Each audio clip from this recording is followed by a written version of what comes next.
राधे राधे दोस्तों, जय श्री कृष्णा। कैसे हैं आप सभी लोग? आशा करती हूँ आप सब अच्छे होंगे। तो दोस्तों, एक बार फिर से स्वागत है आपका अपने चैनल श्री कुंज बिहारी में। तो दोस्तों, आज मैं आपको लड्डू गोपाल की कहानी सुनाऊंगी, उनकी एक ऐसे भक्त की जो निस्वार्थ भाव से अपने प्रभु की सेवा में लीन रहती थी।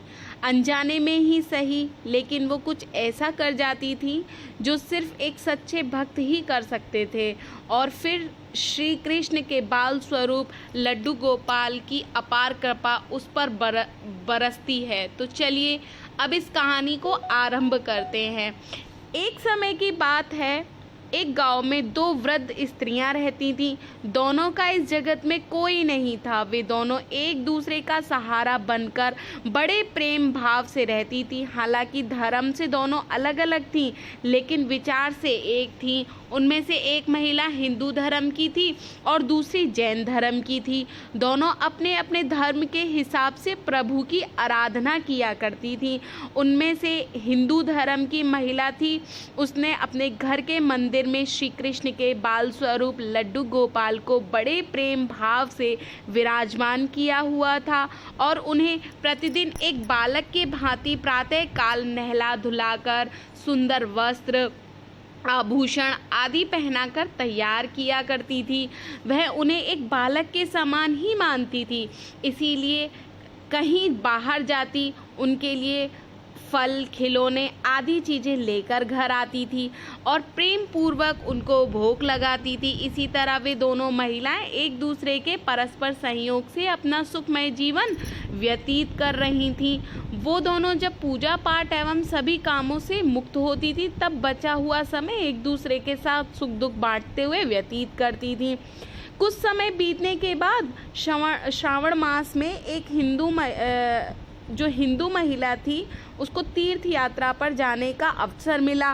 तब उसने अपनी अति प्रिय उस जैन धर्म की महिला से भी चलने के लिए कहा।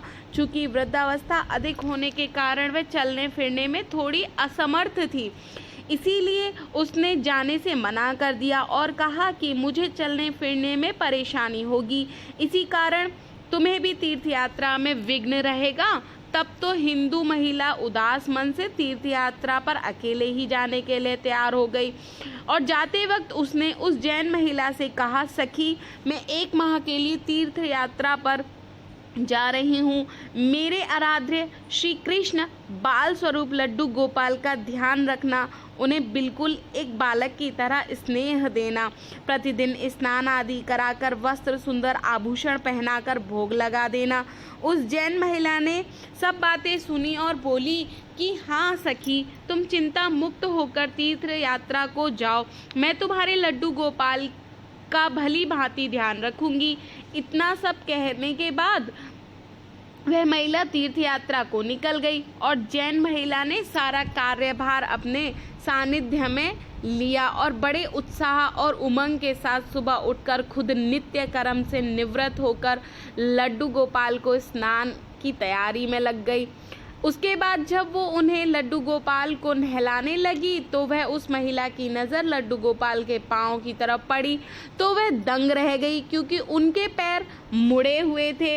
उसे लगा कि उसकी वजह से उनके पाँव टेढ़े हो गए हैं। इसका मुख्य कारण ये था कि उस महिला ने जब भी उन्हें लड्डू गोपाल को देखा था, वस्त्रों एवं आभूषणों से सुसज्जित देखा था, वो इस बात से अनभिज्ञ थी कि लड्डू गोपाल घुटनों के बल पर बैठे हुए थे। उनका बाल स्वरूप ऐसा ही है। वह बहुत परेशान हो गई और सोचने लगी कि मैं अपनी सखी से क्या कहूँगी। उसने इतने विश्वास के साथ मुझे ये जिम्मेदारी दी थी और मैंने लड्डू गोपाल की देखभाल सही से नहीं की। ये सब सोचकर वह चिंतन में बैठ ही रही थी कि उसे याद आया कि उसकी सखी ने कहा था कि लड्डू गोपाल सिर्फ एक प्रतिमा नहीं बल्कि जीवित होते हैं। बस फिर क्या था, उसने निश्चय किया कि दिन प्रतिदिन उनके पैरों की मालिश करेगी और वह दिन में कई बार ऐसा ही करने लगी। और जैसा कि श्री कृष्ण का स्वभाव है, वो है इतने कृपालु, दया निधान। उस वृद्ध महिला की इस नादान भक्ति से वशीभूत होकर उन्होंने उस पर अपनी अपार कृपा लुटा दी और एक दिन वह महिला रोज की भांति प्रातःकाल उठकर लड्डू गोपाल को नहलाने का प्रबंध कर रही थी कि उसकी नज़र उनके पैरों पर पड़ी।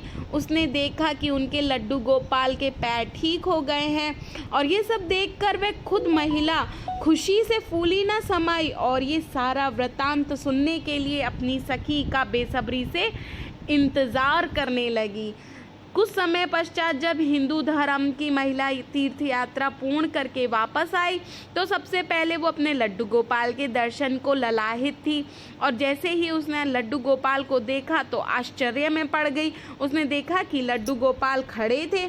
उसने सोचा कि शायद ये उसके लड्डू गोपाल नहीं हैं और अपनी सखी के पास जाकर ये सब पूछा।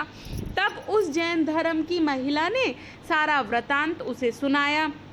उसकी बातें सुनकर हिंदू महिला समझ गई कि ये सारा खेल उस मुरलीधर कृष्ण कन्हैया का है और दौड़ी दौड़ी लड्डू गोपाल के पास पहुंची और उनके चरणों में गिरकर बोली, हे मेरे कन्हैया, हे मुरलीधर, आपकी दया की कोई पराकाष्ठा नहीं है, आपकी कृपा का कोई सानी नहीं है।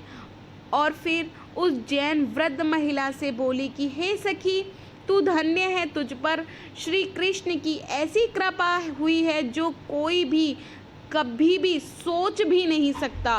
तुझे नहीं पता कि हमारे लड्डू गोपाल के पाँव तो ऐसे ही थे क्योंकि उनका ये बाल स्वरूप बैठी हुई मुद्रा में है, लेकिन तेरी भक्ति ने उनके इस स्वरूप को बदल दिया, उनके पैर सीधे कर दिए। तो दोस्तों, आशा करती हूँ आपको ये लड्डू गोपाल की यह कथा पसंद आई होगी। तो वीडियो को लाइक करें, चैनल को सब्सक्राइब करें। मैं मिलती हूँ आपसे विद अ न्यू वीडियो। तब तक के लिए राधे राधे।